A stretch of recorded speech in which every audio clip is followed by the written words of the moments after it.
Hi everyone, we're back, and this time with Cathy Baillargeon, and I'm excited for her to be speaking with us next week at VAVS, our VAVirtuosos.com seminars. And Cathy is awesome. You're going to get to know her a little bit today, and before she speaks with us, and she's speaking about the dance of the difficult client, taking control of your business one challenging client at a time.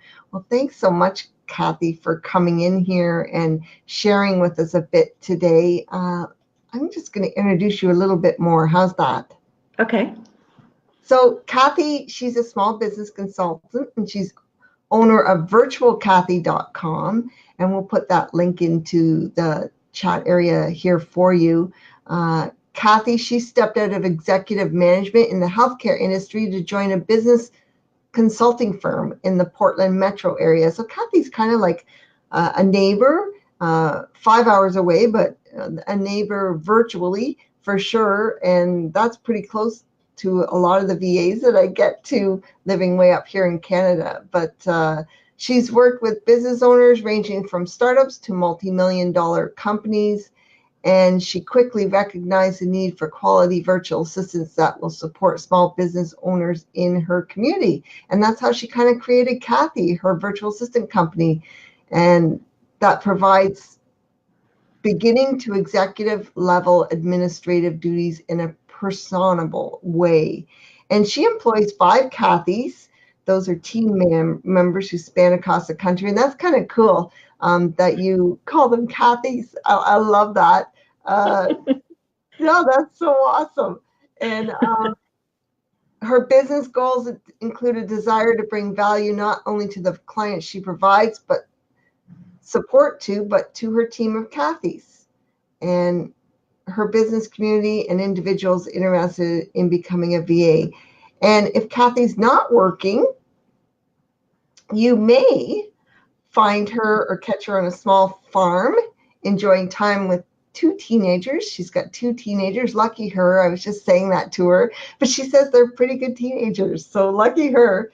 And she's had a husband here of 14 years. She also enjoys reading, writing, spending time with her 4 dogs, and her flock of chickens. I kind of think that's cool to live like on a hobby farm, Cathy. Yeah, exactly. Let's go in here. Tell me what led you to consider becoming a virtual assistant. Well, working with all of these business owners when consulting for them, a lot of times when working within a business, we'll do some administrative work that would probably best be done by a virtual assistant. And when you see business owners get burdened by administrative work and they don't feel comfortable giving it to the employees that they have, or maybe they're solopreneurs and don't even have any employees, it was kind of a no-brainer in seeing that there was definitely a need there in my area specifically that just wasn't being met. So I decided to start Cathy and have since been able to bring on a handful of Cathys because the demand is so high in my area. So I love the virtual Cathy.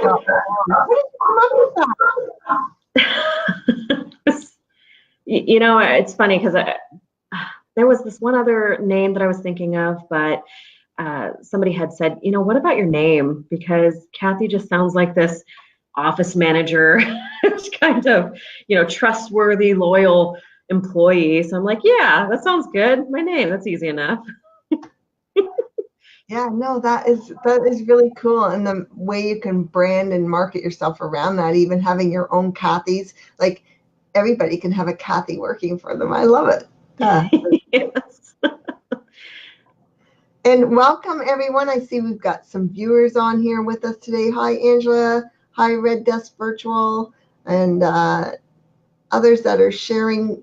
It's great to see you guys here.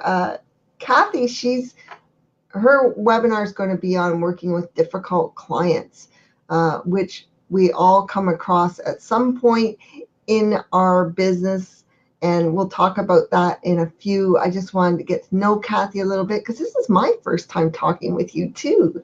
How long have you been in business as a VA, Cathy? For about a year, but I've been working with clients for a good 4 years, and then even before that in executive management. I've had probably a good 10 to 12 years working with difficult clients, which is why this presentation is going to be so near and dear to my heart. Yeah, and until you, and everyone will come across one of those difficult clients, and I'm excited that you're sharing your knowledge and stuff like that. Yeah, I'm just seeing like she's going to talk about little things like push the boundaries polka, a tough client tango, worried client waltz, and disengaging from the dance. Like just so cool. I love the way you put this into a dance theme for us, and I'm really excited to hear your presentation next week. Let me see. Good. What can I ask you, Cathy? Okay, so tell me about your business itself. Like, what are your specialties? What's happening in your business? Anything you'd like to share about Virtual Cathy? Sure. Well, we actually do a lot of project work for businesses across the country. Actually, it's so funny. I started this off because there was such a need locally. However, 90% of my clientele is not even in the state that I'm located in. So go figure. Yeah. But which is fabulous. But we do a lot of client project work. So whether it's something as easy as creating a spreadsheet for somebody or building out a CRM for a business, making these policies, or what do they call that, company memos on how to go through this process that the company can then give to their employees to do. It really just varies. It's really all administrative work. I do have a couple Cathys on my team that can do creative work like graphic design, book covers, all that stuff that I do not have that skill set, but I have some really talented Cathys in different areas of business that is, that clients really are able to utilize, which is great. And I'm really excited. We were just talking to another person earlier today about having Kristen Moliner, about having the agency and having others working for them. And it's cool to have you on the show next. And yeah, you have an agency as well. You have other Cathys working for you. And that's something I think a lot of VAs want to achieve. And you've done it in quite a short time. So congrats on that, pat in the back. Thank you. When I started my business, one of the main reasons why I started my business is because I used to manage quite a few people, a department, a good 25 individuals, and I missed managing people. And so I was like, well, let's create a company where I can manage my own staff. So that's kind of where that is. So the company is really twofold, providing virtual assisting services to businesses that need it and providing that support, while also supporting individuals who want to work from home and make a living doing so. Yeah. Now, let's talk about difficult clients a little bit. If anybody has any questions, go ahead and just ask. But that is what Cathy's going to be talking about next week. And I'm not sure which day you're speaking on, but doesn't Tuesday. Matter. Which day is it? Tuesday. Tuesday. Doesn't matter. You guys want to come and listen to all the speakers. There's 20 speakers, and Cathy's topic is on working with difficult clients. I'm really excited about that because that is something that will happen no matter if you're brand new or been in business for 30 years, right? You're going to come across a difficult client now and then. Are there any red flags in the beginning, Cathy, that you might see as, oh, this could be a difficult client, or, what makes it a difficult client for you?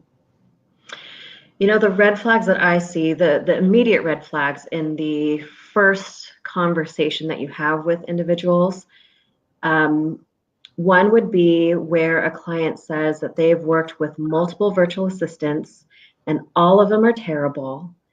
When you think, okay, well, what's the common denominator there? And there's another red flag where maybe they're asking for a resume, which means they don't really understand that, you know, this is a business of yours, not an employee-employer situation. Mm-hmm. So you will always find, not always, but typically you'll find people who ask for a resume or want to direct like the amount of hours that somebody works, or the set hours like a typical employee. They will always try and push the boundaries of employee contractor relationship. And they'll have this expectation that as a business owner, you really shouldn't need to meet because you are a business owner, not an employee. So those are a couple red flags that you can sometimes come across. Another red flag would be somebody who's just really hesitant on even using a virtual assistant. Not to say that you shouldn't provide services or give them a chance, but that's kind of where the worried waltz comes in.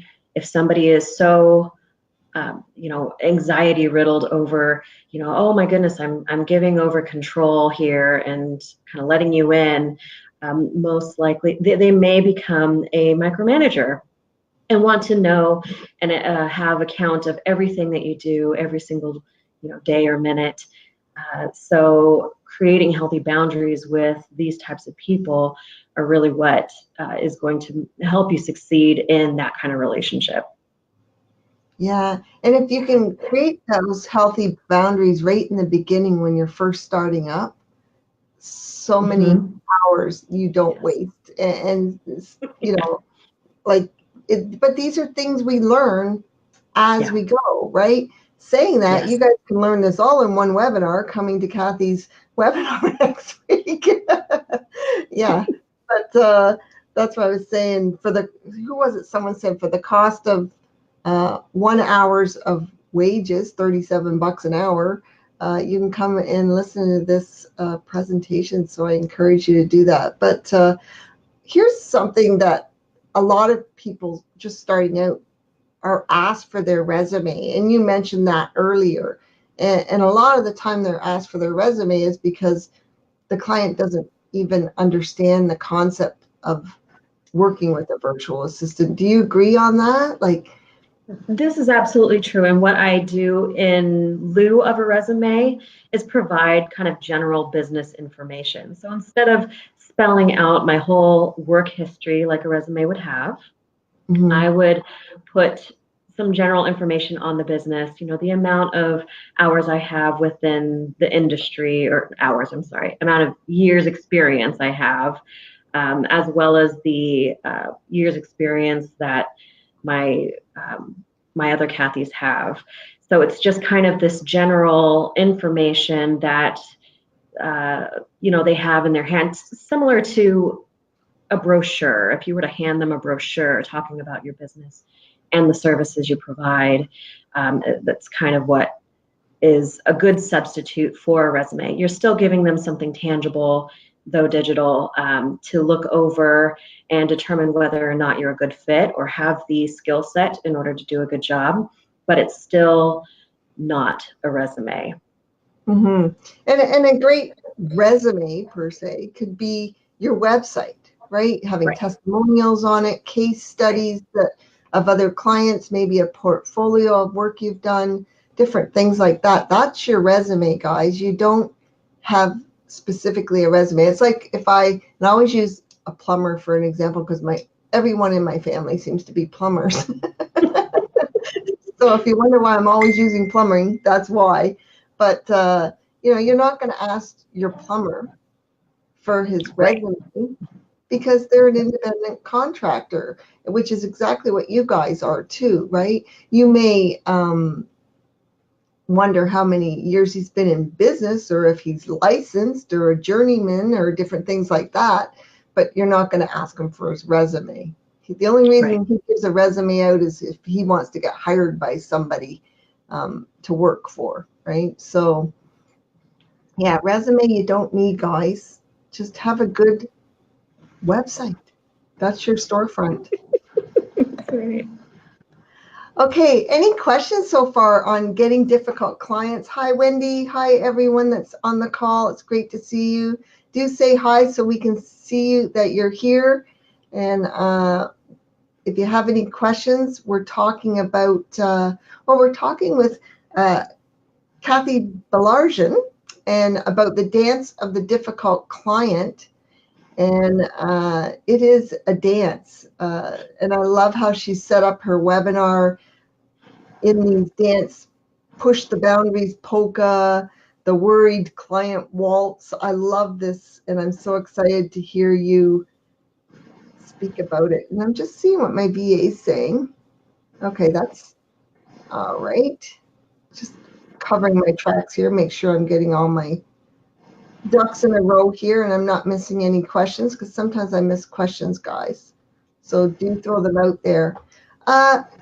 Cathy, do you have any tips on if you're working with if you're working with a client right now that's difficult, what would be your first thing that you would do? Like, do you try to stay working with a difficult client, or do you just try to get rid of a difficult client, or does it depend on how difficult they are? Well, I think that is dependent on the situation, but for the most part, especially for people who are starting out, they don't want to stop working with a difficult client. They would just hopefully be able to change the situation, which is what I will address in the webinar. Yeah. On different ways you can approach something like this, because I find that especially virtual assistants, maybe we're not as social as some other people, or it's hard to confront somebody about a behavior. So the first thing that I would always recommend is determine what is it that I can do to help with the situation, rather than just thinking, well, this guy is, or this gal is just over the top and asking too much and yada, yada, yada. What have I done to possibly contribute to the situation? What can I do in order to move forward with the client and have both of us be satisfied with the result? So there's always a conversation that needs to be had, unless of course it's so bad that it's easier for the virtual assistant to just cut everything off and start off with a clean slate. But it is really what needs to be a part of that conversation that you have with that client. How do you address certain personalities that you may not quite sure how to address without offending them or ticking them off, or making it worse, essentially. So, and I think probably communication is probably one of our first and foremost problems in the beginning when we're first starting out. And sometimes 10 years later, you might still have a communication problem if you haven't learned how to communicate properly with a client, be it project management system you're using together, or just finding that communication mode. Maybe they need to be one specific client. I remember the only way I could communicate with them was picking up the phone and talking to them, because that was their form of communication. And it was, once we figured out our form of how we could communicate well together, then they were not a difficult client anymore, right? So yeah, sometimes it's just finding out something like as simple as how to communicate with them, and now they're going to be your best client forever, right? Exactly. Well, and then a lot of people are, again, so scared to do that kind of whole confrontation thing. I have found that every time, for the most part, when I do address something with a client head on and have a frank conversation with them, the relationship ends up being 10 times better than it was before. Yeah. So it's I was reading something about, it's the same as in marriages. You see so many marriages quit just like that, because we just instantly give up because we don't want to work at it, right? Yes. And the working at it is at the hard work, but that working at it is what in the end gives us all the satisfaction of, staying together, being a healthy marriage, or again, I'm just applying that to a client situation too, right? But it gets you closer and easier to work with that client. So and that's what, for me, with virtual assistants and working, is the long-term relationship, being with that client for like 15 years. Like, I can do their work. I feel like I can read their mind now, and the work's so easy because I've been with them for so long, and we got that great communication, that history together. So it is all worth it, getting through those little hurdles. And you're going to be teaching us how to do all that next week. Yes. I'm quite excited about it. Just looking to see if I have any questions in the question area. If you have a question for Cathy, just ask, guys, if you've got a difficult client or something like that. She will be at our conference next week. I'm going to encourage you to come and listen to her speak on dealing with difficult clients and learning the dance. And I think we can all dance no matter what kind of rhythm we have. Exactly. Let's see, Cathy, do you have any? Oh, let's see. Here's a question. Do you have any people that have influenced you along the way in becoming a virtual assistant or starting up your business or whatever it is? Just influencers. Yes. So I have my main influencer in my life is April Salisbury, who owns the consulting firm that I work with. And she is, well, first off, she's just brilliant. She's a brilliant person, very business minded. She was a very young CEO, grew this company to, in international distribution. It was quite a feat for her to do that. And then she went off and started her own consulting firm. She brought me on, and learning from her how to, structure businesses from the inside was, first off, quite daunting because though I had been in executive management, I really hadn't done anything like that before. And the one thing that I appreciate the most about her is that she has always, having worked together for over like 14 years, she's always seen what a person's potential could be, even though that person might not be able to see it. So she definitely saw a potential in me that I had no idea it was, was even possible. And from her mentoring, have become somebody that I didn't think was going to be there. So I hope that, especially with my Cathys and anybody who I come in contact with, especially virtual assistants, that I can do the same to see the potential in people and encourage them to reach towards that versus what they feel they are now. That's awesome. I love hearing people that have influenced you and got you to different stages in your business, because it's just so interesting to me anyways. But okay, how about if you could share one nugget of advice for us in the audience on how they could maybe become a Cathy for you? How's that? How can they become a Cathy for you in your business? Or what are you looking for, Cathy, when you're hiring other Cathys? Because that can relate to any virtual assistant, right? If they're looking for a client. But what would your advice be if you're looking for another Cathy or another client, basically? That didn't come out right, did it? I didn't really. I know I got it so confusing putting the Cathy things in there, but basically, if you were going to hire a VA, what would you look for in them? Like, what would stand out for you if you were going to hire another virtual assistant? Somebody who can basically research what needs to be done without a lot of direction. That's, just a huge component of what we do.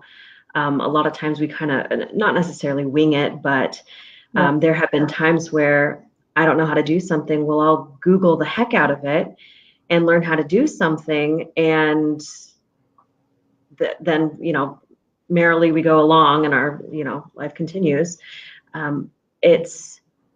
That is necessary for people to join. When they're looking to join my team, I kind of go through this rigorous questionnaire, and I have them, I send specific instructions to them on how to do something in specific. One of them, which is creating an invoice, but it has all the specific information that this invoice has to have. So then I can determine, and they have to time themselves, so I can determine whether or not they can follow instructions, how long it would take them to complete something. And I also throw in something in there that they would have to look up.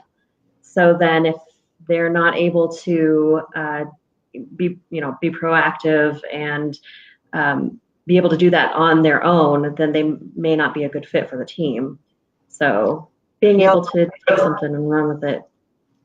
Yeah, following instructions is so important, especially if you're responding to an RFP or something, and they say to do these 3 things. Make sure you do these 3 things, like follow those instructions, because that's what's important, right? Yeah. Most RFPs, when I get them through my business, I don't even look at them because maybe I said, don't call me, or I don't know whatever instruction I put in the RFP, and they'll do the complete opposite. Like, I don't want a proposal right now. I just want to know your rate. I want to know how long you've been in business. And they don't answer those questions. Instead, they give me a whole bunch of answers to something else. And yeah, and I love the thing about, Danielle, you even said it here in the comments, Google will tell you how, my not so secret weapon, right? But if you don't know how to do something, guys, go to Google. Everything you can find out how to do in Google. I had to find out something a minute ago, how to embed your fonts into PowerPoint. I just put into Google how to embed fonts into a PowerPoint and click that off to the speaker so they could do it for me, right? Like, yeah, just ask Google. But, well, Cathy, I'm so excited. Our time's up here today with you, but we've got a whole hour with you next week. You're going to be speaking with us on the dance of the difficult client, taking control of your business, one challenging client at a time. I'm really excited to hear her teach us how to deal with some difficult clients and how to do these right dances, so we'll be able to doing the polka worried dance anymore or something like that. I'm so excited. But thanks for coming on today and sharing a little bit with us about you, because yeah, this is my first time meeting you, and I like to get to know you a little bit before you speak with us. And I love you already, so it's great, and I'm glad you're here. And guys, go check out VAS, our VA Virtuosos online seminars. Danielle's put the ticket in there. It's Cathy's affiliate link, so you can go sign up under her, and yeah, even get your free ticket, because we're still giving away $10,000 in prizes this week and all of next week, and you can get a free ticket for the contest. You don't have to even attend the event to get a ticket into the contest to win some of those prizes. But I encourage you to attend the event. It's the cost of 1 hour of working, and you're going to get 20 hours of advice and strategies and tips from those that have been there and are doing it. And thanks, Cathy, for sharing with us today. You were awesome. Thank you so much for the opportunity. I appreciate it. Okay, bye, everyone. Have a great day. We'll see you tomorrow. Bye.